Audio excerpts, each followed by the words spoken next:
واعتصموا بحبل الله جميعا ولا تفرقوا. Alhamdulillah, kita masih diberikan kenikmatan oleh Allah SWT di pagi hari ini, di subuh ini kita mampu melaksanakan sholat subuh secara berjamaah, kemudian bisa mengaji kitab, belajar tentang apa yang Allah sampaikan dan Nabi Muhammad SAW sampaikan. Ini merupakan sebuah keutamaan yang luar biasa, merupakan fadilah yang sangat belum tentu orang-orang di luar sana merasakan apa yang kita rasakan. Maka sepatutnya kita harus banyak bersyukur atas nikmat yang besar ini. Tayyib, iftahu kutubakum. Buka kitabnya semua. Halaman 134. Iftahu kutubakum as-safhah mi'ah wa arba'a wa thalathin. 134. Baik. Wajadtum? Kita baca sama-sama terlebih dahulu. Bismillahirrahmanirrahim. Ma rawahul Bukhari an Nu'man ibn Bashir radhiyallahu anhuma qala Sami'tu Rasulullah sallallahu alaihi wasallam yaqul al-halal bayyin wal haram bayyin wa bainahuma umurun mushabbihatun la ya'lamuha katsirun minan nas faman ittaqa syubhati faqad istabra'a li'irdihi wa dinihi wa man waqa'a fi syubhati kara'in yar'a hawla al-hima yushiku aywaqi'ahu. Asy-syarhu qauluhu sallallahu alaihi wasallam al-halalu bayyinun wal haramu bayyinun ay 'inda ahli al-'ilmi bil kitabi was sunnati liwujudi adillati dzalik zahiratan qawiyatan. Wa qawluhu sallallahu alaihi wasallam wa bainahuma umurun mushabbihatun la ya'lamuha katsirun minan nas ay bainal halalil wadih wal haramil wadih fal halalul bayyin kat tamri wal hububi wal fawakihi wal khudari fil ad'imati wal labani wal asali wal ma'i fil mashrubati. Tayyib. Diriwayatkan oleh Imam Al-Bukhari dari Nu'man bin Bashir, semoga Allah meridhai keduanya, Nu'man berkata, saya mendengar Rasulullah SAW bersabda, al-halalu bayyin, sesuatu yang halal itu bayyinun, maknanya jelas. Halal itu jelas. Wal haram bayyin, dan sesuatu yang haram itu juga jelas. Wa bainahuma umurun musyabbihat, dan di antara halal dan haram ada sesuatu yang musyabbihat. Di riwayat lain mustabihat. Musyabbihat maknanya adalah sesuatu yang samar, sesuatu yang ambigu, yang tidak jelas. Tidak jelas statusnya apakah ia halal atau haram. La ya'lamuha, di riwayat lain la ya'lamuhunna katsirun minan nas. Yang tidak la ya'lam, tidak diketahui ha, sesuatu yang syubhat tadi, katsirun, oleh banyak minan nas, oleh banyak orang. Faman ittaqash syubahati, siapa saja orang ittaqash syubhat, yang menghindar, yang menjaga dirinya dari perkara-perkara syubhat, faqad istabra'a, maka dia telah menyelamatkan dirinya, li'irdihi, menyelamatkan kehormatannya, irdun kehormatan, wa dinihi, dan menyelamatkan agama dia, menyelamatkan kehormatannya di depan manusia, wa dinihi, dan menyelamatkan agamanya di mata Allah SWT. Wa man waqa'a fi syubhat, dan sebaliknya orang yang terjatuh terhadap atau ke dalam sesuatu yang syubhat, waqa'a fil haram, di riwayat lain, karena hadis ini juga disebutkan di hadis apa? Hadis Arba'in An-Nawawi, hadis yang keberapa? Hadis yang ke-6, ya. Wa man waqa'a fi syubhat waqa'a fil haram, ada tambahan begitu kalau di riwayat lain. Sebaliknya siapa saja waqa'a, yang terjatuh, fi syubhati, ke dalam kesubhatan, waqa'a fil haram, maka dia terjun ke dalam sesuatu yang haram pula. Kara'in yar'a haulal hima, seperti seorang pengembala, ra'in, pengembala. Rasulullah memberikan contoh yang konkret. Tadi penjelasannya adalah abstrak, halal jelas, haram jelas.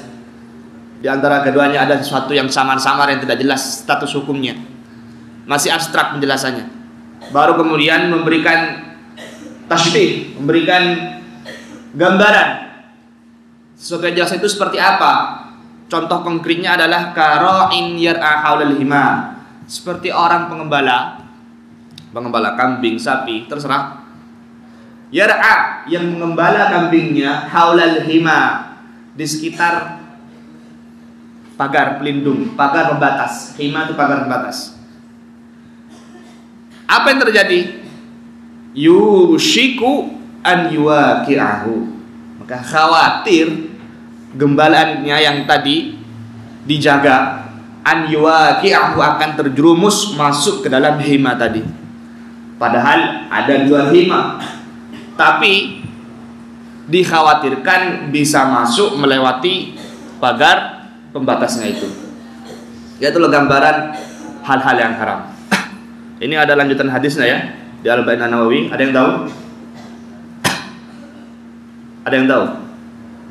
Ada yang hafal Arba'in Nawawi? Baik.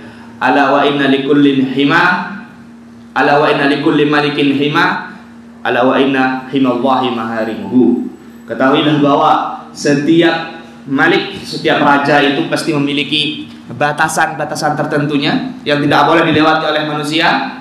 Ala wa inna himallahi maharimuhu, dan ketahuilah bahwa pagar-pagar pembatas Allah SWT adalah sesuatu hal yang diharamkan. Jadi diberikan gambaran konkret oleh Rasulullah SAW berupa seseorang yang mengembala kambingnya, banyak kambingnya, kemudian ada pagar pembatas. Di balik pagar pembatas itu seumpamanya ada daun, ada rerumputan yang lebih hijau, yang lebih disukai oleh kambing.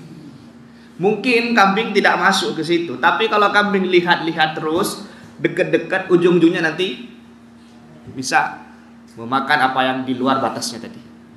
Ya, begitulah gambaran konkret yang Rasulullah berikan. Sama halnya seperti hal-hal yang haram. Hal-hal yang haram itu jangankan dikerjakan, didekati aja tidak boleh. Makanya Allah berfirman, la taqrabuz zina. Perhatikan diksi yang dipakai, la taqrabu, jangan dekati. Bukan jangan berzina, mendekati aja sudah tidak boleh. Maka hal-hal yang bisa mengantarkan amalan atau pekerjaan terjatuh ke dalam zina harus dijauhi. Berduaan dengan lawan jenis, bertemu di tempat sepi, ya, dijauhi. Bukan zinanya, tidak melarang jangan melakukan zina, jangan mendekati zina. Dekat aja tidak boleh. Apalagi melakukannya. Yaitu hati-hati, batasan-batasnya harus dijaga. Ya. Perhatikan ketika Sayyidatih Maryam didatangi oleh malaikat Jibril dalam bentuk manusia yang sempurna, ya. Dalam bentuk manusia yang sangat tampan sekali. Seorang Maryam yang tidak pernah berinteraksi, bertemu dengan seorang pria manapun, tiba-tiba didekati oleh pria yang sangat-sangat tampan luar biasa yang tidak ada duanya. Apa kata Maryam? Sebelum ngobrol, sebelum Jibril datang mengucapin pesannya dari Allah SWT, Maryam mengatakan, A'udzu birrahmani in kunta taqiyya. Sebelum mengucapin sesuatu, Jibrilnya itu, Maryam sudah mengatakan, saya berlindung kepada Allah jika kamu orang yang bertakwa. Maryam tidak mau membuka pintu-pintu yang bisa menjerumuskan ke dalam hal-hal yang haram. Itu akhlak, mentalitas seorang bertakwa yang luar biasa seperti itu. Tidak, jangankan melakukan hal-hal yang haram, tidak mendekati sama sekali perkara-perkara yang haram. Tidak memberikan kesempatan, tidak memberikan pintu untuk melakukan hal tersebut. Baik. Asyarhu penjelasannya, al-halalu bayyin wal haram bayyin. Yaitu maknanya yaitu. Bayyin pada siapa bayyin? Indah lil ilmi bil kitab was sunnah. Yaitu jelas pada sisi orang yang berilmu dengan Al-Qur'an dan As-Sunnah. Liwujudi adillati dzalik, karena adanya dalil dalika akan hal itu, akan halal dan haramnya sesuatu. Zahirah qawiyah, jelas, zahir dan kuat sekali. Tidak perlu ditanyakan lagi. Ya. Wa qaulu sallallahu alaihi wasallam wa bainahuma umurun musyabbihat. Dan di antara keduanya ada sesuatu yang musyabbihat, yang samar, yang ambigu, yang tidak jelas statusnya apakah itu halal, apakah itu haram. Nah, masalahnya hal-hal yang ambigu ini dan tidak jelas dan samar ini la ya'lamuha, tidak diketahui, kembali ke subhat, katsirun minan nas, banyak manusia, banyak orang yang tidak tahu. Berarti mafhum mukhalafahnya, yang belajar usul fikih, yang tahu kasir lawan dari katsirun, lawan dari qalilun. Mafhum mukhalafahnya, yang tahu perkara-perkara subhat sedikit. Bukan berarti subhat itu tidak diketahui oleh seluruh orang, seluruh manusia. Kebanyakan manusia tidak tahu hal ini, tidak tahu itu subhat. Tapi orang berilmu, orang-orang yang qalil tahu, ada dalilnya, punya alat untuk beristihad, beristinbat hukum. Dan itu sedikit. Ya, itu sedikit yang tahu. Apa yang kita tangkap dari hal ini, penggalan hadis ini, bahwasanya sesuatu yang banyak, mayoritas itu bukan sebuah patokan atas kebenaran. Tidak mesti yang banyak itu selalu benar. Allah berfirman, wa in tuti' man aksaru fil ardi wa in tuti' aksara man fil ardi yudhilluka an sabilillah. Jika kamu mengikuti kebanyakan orang di muka bumi ini, yudhilluka an sabilillah, maka bisa jadi nanti kamu akan tersesat di jalan Allah SWT. Jadi kebanyakan hal mayoritas itu, sesuatu yang banyak tidak bisa menjadi patokan dari sebuah kebenaran. Bisa jadi kalian hanya orang minoritas di kampung kalian. Bisa jadi kalian orang yang beda sendiri ketika kalian nanti kuliah, karena kalian lulusan pesantren bajunya Islami. Tapi bisa jadi kalian adalah orang yang baik dan orang yang lebih baik di mata Allah SWT. Ukurannya bukan manusia, tapi Allah SWT. Ya. Jadi jangan jadikan hal-hal yang banyak sebagai patokan kebenaran. yaitu bainal halalil wadih, antara halal yang wadih, halal yang jelas, wal haramil wadih, dan antara haram yang jelas. Fal halal bayyin, ini contoh halal yang jelas. Ada katamar, seperti atamar kurma, itu jelas sekali bisa kita makan. Wal hubub, apa? Biji-bijian. Wal fawakih, dan buah-buahan. Wal khudar, wal khudrawat, jamak khudar, jamaknya khudrawat, dan sayur-sayuran. Fil at'imah, pada makanan, wal laban, dan susu, wal asal, dan madu, wal ma'i fil masyrubat, dan air pada minuman. Ya, jelas sekali apa yang ada di Al-Qur'an, ini hadis. Ya, halal, haram, jelas dalilnya, diketahui oleh baik orang alim ataupun orang awam. Orang awam ditanya, khamr ini buah apel hukumnya bagaimana? Halal, langsung tahu, bisa dimakan. Tidak usah ditanyakan lagi. Wal haramul bayyin, dan contoh haram yang bayyin, yang jelas itu adalah kal maitah, seperti bangkai, wadam, darah, walahmil khinzir, daging babi, wal madbuh li ghairillah, dan sesembelihan untuk selain Allah. Kal madbuh lil auliya, seperti sembelihan untuk para wali, wassalihin, dan orang saleh, wal masruq, dan barang curian, wal maghsub, barang gasaban. Nah, ini maghsub, masruq ini banyak terjadi di antara kita ya. Wal riba, dan riba jelas sekali keharamannya. Wal khamr wa kulli muskirin, dan minuman khamar dan setiap hal yang muskir, memabukkan. Ya, khamr dari bahan apapun, jika itu ada sifat memabukkan di situ, diminum 3 kali langsung pusing, langsung mabuk, berarti bisa menjadi haram. Tidak selalu dari tamar, tidak selalu dari anggur, dari beras, dari cuka ya, bukan cuka. Ya, bisa jadi hal yang memabukkan, maka itu menjadi haram. Wa qawluhu wa bainahuma umurun musyabbihat, dan di antara keduanya ada sesuatu yang musyabbihat, ada yang mustabihat, ada yang syubhat, la ya'lamuha katsirun minan nas, yang tidak diketahui oleh kebanyakan manusia. Berarti yang tahu hanya sedikit.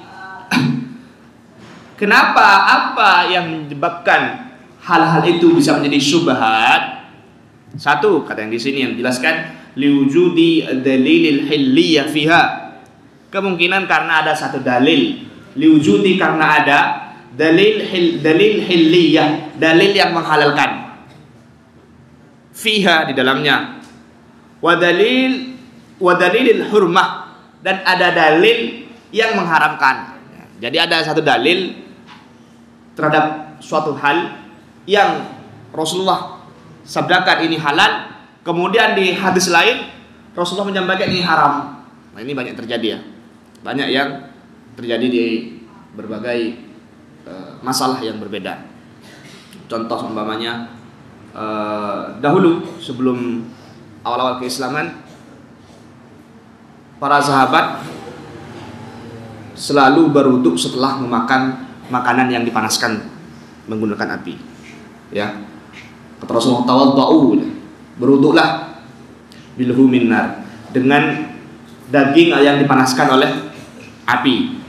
Tapi kemudian hal itu mansuh, dihapus dengan sabda Nabi Muhammad SAW bahwa yang bisa membatalkan wudu hanya hal-hal yang keluar dari sabilain, 2 lubang. Itu contoh-contoh yang terkadang ini halal, terkadang ini haram. Ini contoh-contoh di usul fikih banyak ada contohnya ini di pembahasan at-ta'arud, bahasan at-ta'arud. Jadi dari masuk pembahasan ta'arud nanti masuk di bawahnya ada nasih mansukh. Jadi ada ketiga dalil yang bertentangan, yang seakan-akan bertentangan, bagaimana sikap kita? Ada langkahnya. Harus di al-jama' dulu, dikombinasikan dulu. Bisa nggak dikombinasikan? Nggak bisa, baru dinasakh. Kalau nggak bisa, ditarjih dan seterusnya di pelajaran usul fikih itu. Ya. Fahada yaqtadi hilyataha. Jadi satu sisi yaqtadi menunjukkan hilyataha kehalalannya, wahada dan sisi lain yaqtadi hurmataha menunjukkan ini haram. Ya. Contoh yang paling simpel juga aftaru al-hajim wal mahjum. Berbukalah bagi orang yang berbekam dan dibekam. Ya. Kemudian di hadis lain juga mengatakan bahwa Nabi SAW pernah berbekam dalam keadaan berpuasa. Itu contoh-contoh yang ada dua dalil yang seakan-akan bertentangan, tapi nyatanya tidak. Itu sebab-sebab yang terjadi kesyubhatan. Kalau dirinci lagi ada beberapa hal. Ada yang kembali karena dalil, seperti tadi, dalilnya mungkin satu menunjukkan ini, sisi lain menunjukkan ini, berbeda. Kemudian atau mungkin dalilnya tidak sampai. Dalilnya tidak sampai kepada kebanyakan manusia, kebanyakan orang pada saat ini. Contoh dalil pengharaman musik umpamanya. Orang-orang tahun-tahun 70-an, 2000-an itu banyak senang dengan musik. Karena belum nyampe dalil haram musik ke Indonesia waktu itu.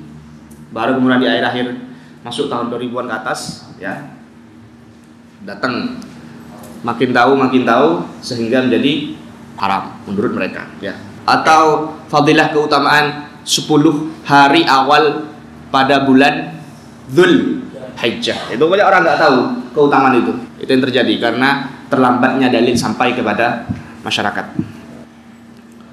Atau ada hal-hal syubhat yang disebabkan oleh kondisi kenyataan. Jadi syubhat ini tidak hanya terjadi pada masalah ibadah, tidak hanya terjadi pada masalah makanan, minuman. Syubhat ini bisa terjadi di berbagai macam aspek. Syubhat dalam ucapan, ya, syubhat dalam penglihatan, syubhat dalam kata-kata, berjalan dan lain-lain.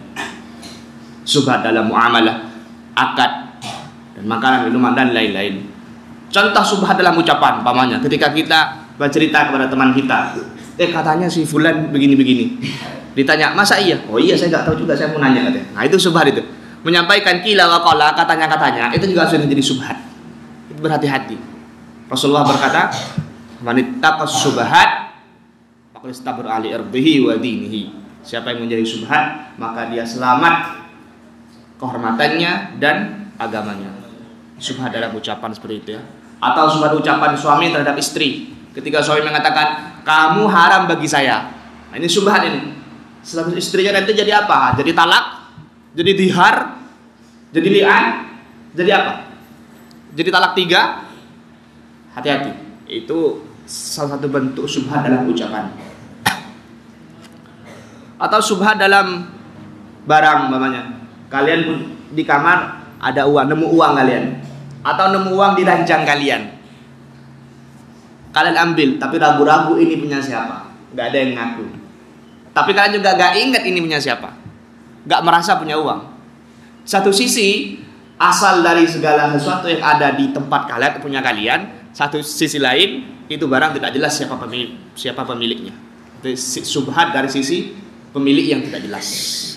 Itu syubhat.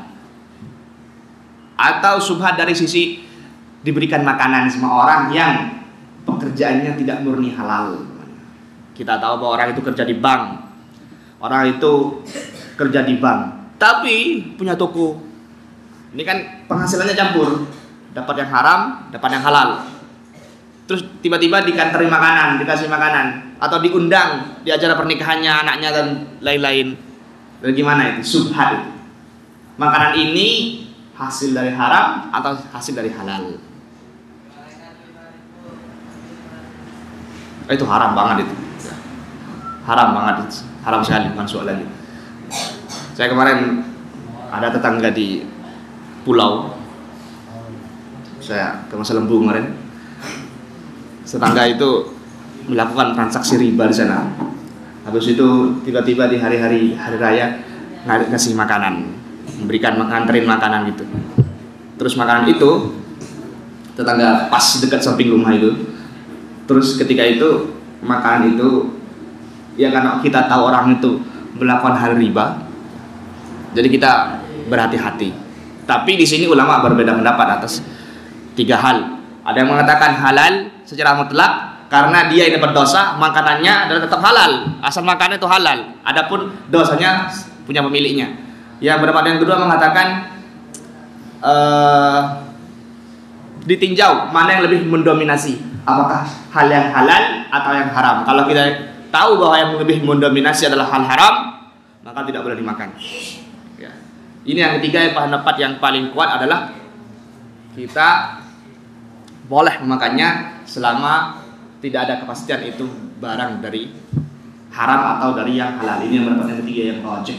Boleh memakannya selama tidak ada kepastian apakah itu hal haram dari suatu halal atau yang haram. Dalilnya apa? Dalilnya bahwa Nabi pernah diberikan hadiah makanan oleh orang Yahudi dan Nabi memakannya. Padahal kita tahu pada waktu itu Yahudi banyak melakukan praktek riba, pencurian, penipuan dan segala macam. Ya.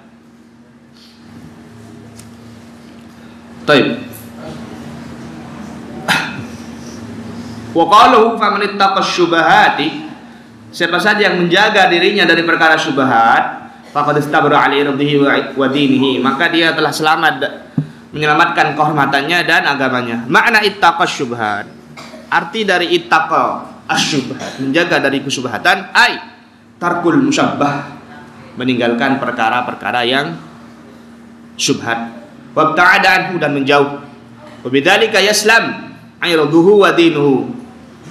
Kalau menjauh dan meninggalkannya, maka kehormatan dan agamanya akan terjaga. Fala yuqalu fulan yaf'alu kada wa kada. Ini itu contoh syubhat dalam ucapan.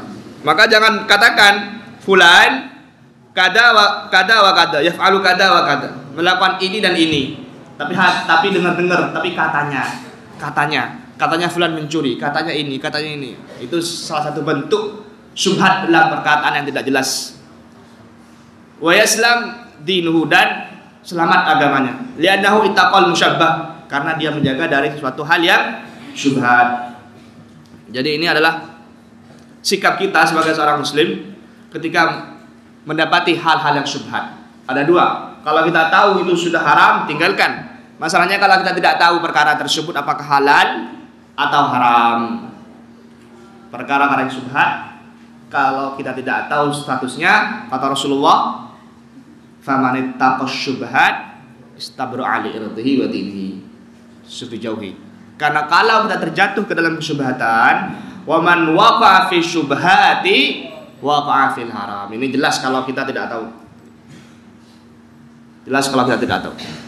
Saya ingin ingatkan sekali lagi. Ketika saya diberikan makanan itu, saya sudah belajar usul fikih, hatam fikih, punya tool untuk beristihad. Tapi kalau kalian tidak mampu, belum hatam usul fikih, belum hatam Alfiyah Ibnu Malik, belum hatam tafsir ataupun Son'ani Subulus Salam, tolong jangan meniru ya. Karena saya punya tool, alat untuk beristihad. Meskipun ya tidak sampai derajat ulama. Tapi kalau kita tahap belajar, lebih baik berhati-hati, mengedepankan sikap warok ya. Mengedepankan sikap warok. Apa warok? Kalau orang yang melakukan hal-hal syubhat ya, dia namanya musyabbih. Kalau orang yang meninggalkan hal-hal syubhat, dia namanya warok. Jadi warok itu adalah orang yang meninggalkan hal-hal yang syubhat. Kata Nabi Muhammad SAW, ya Abu Hurairah, kun wari'an takunu abadan nas. Jadilah orang yang warok, maka kamu akan menjadi ahli ibadah yang paling baik. Warok itu selalu berhati-hati. Contoh, kita pergi ke restoran tertentu, atau kita suatu saat qadarullah mungkin bisa kuliah di luar negeri, ke negeri Jepang, Amerika. Hati-hati kalau masuk ke restoran. Kalau tidak jelas status halal haramnya, kedepankan sifat warok untuk meninggalkan, tidak dekat-dekat, tidak makan di situ. Karena kita tidak tahu orang tersebut mungkin ini produk, ini makanan yang murni, tidak ada barang haramnya, tidak ada babinya, alkoholnya, tapi kita tidak tahu dalam proses makanan itu apakah piringnya bekas digunakan nyimpen daging babi atau bagaimana. Itu harus mengedepankan wara' ya. Wa qawlu wa man waqa fi syubhat illa budda an yakuna fil musyabbahat ma huwa haramun. Nah ini.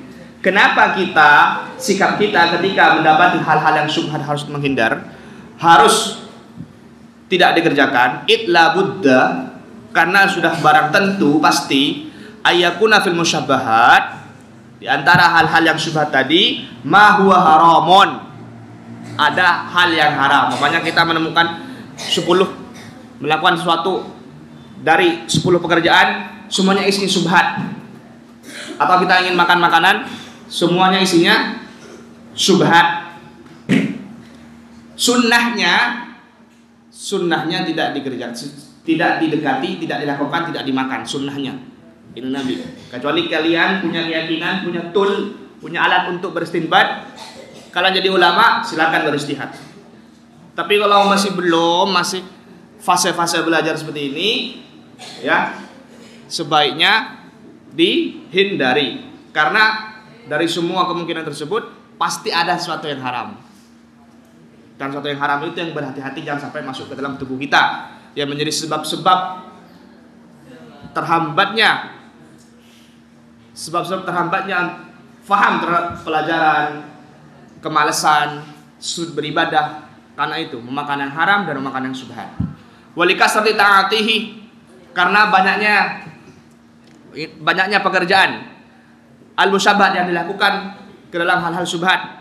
La budda wa an yaqa fi ma huwa haram minha. Itu sudah pasti kalau kita selalu mengerjakan hal-hal syubhat tidak jelas statusnya, la budda, sudah barang tentu nanti ujung-ujungnya akan terjatuh dalam keharaman.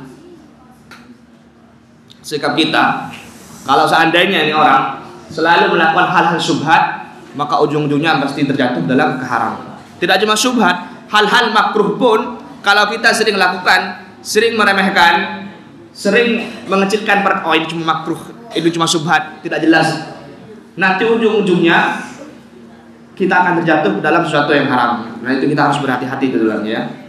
Wa misalu, contohnya ini, contoh konkret yang Rasulullah gambarkan. Syubhat itu seperti apa ya Rasulullah? Seperti ra'in, pengembala yar'a haula ardin mahmiyah, yang mengembala kambingnya di sekitar ardin mahmiyah, tanah yang dilindungi. Mahmiyah, ardin mahmiyatin li sahibiha, tanah yang dilindungi oleh pemiliknya. Jadi kambing tadi saya beri gambaran tadi bahwa kambing digembala di dekat-dekat pagarnya orang, umpamanya pagar sebelahnya itu, tanah sebelahnya ada lagi nanam jagung umpamanya, kambingnya akhirnya ditanam, enggak sampai ke, cuma dekat-dekat saja, enggak sampai lewat ke pagar pembatas itu. Tapi kalau sudah kita lepas dari pandangan kambing tersebut, nanti kambingnya makan sedikit, akhirnya masuk ke dalam ladang jagung tadi. Fa innahu la budda wa antaqama masyiyatahu fi tilkal mahmiyah. Itu sudah barang tentu, la budda, sudah pasti, masyiyatahu ini, gembalaan kambingnya. Jadi kalau kita mengembala kambing, mengembala sapi, mengembala domba, gembalaan kita namanya masyiyah, jatuh terhadap ke dalam tanah dilindungi tadi, fitilkal mahmiyah, madama yar'a haulaha, selama dia mengembala di sekitarnya, ghaira ba'idin anha, tidak jauh dari tempat yang mahmiyah tadi. Sekian dari saya, semoga bermanfaat. Tutup dengan baca doa kafaratul majlis. Subhanakallahumma wa bihamdika asyhadu an la ilaha illa anta astaghfiruka wa atubu ilaik. Assalamualaikum warahmatullahi wabarakatuh.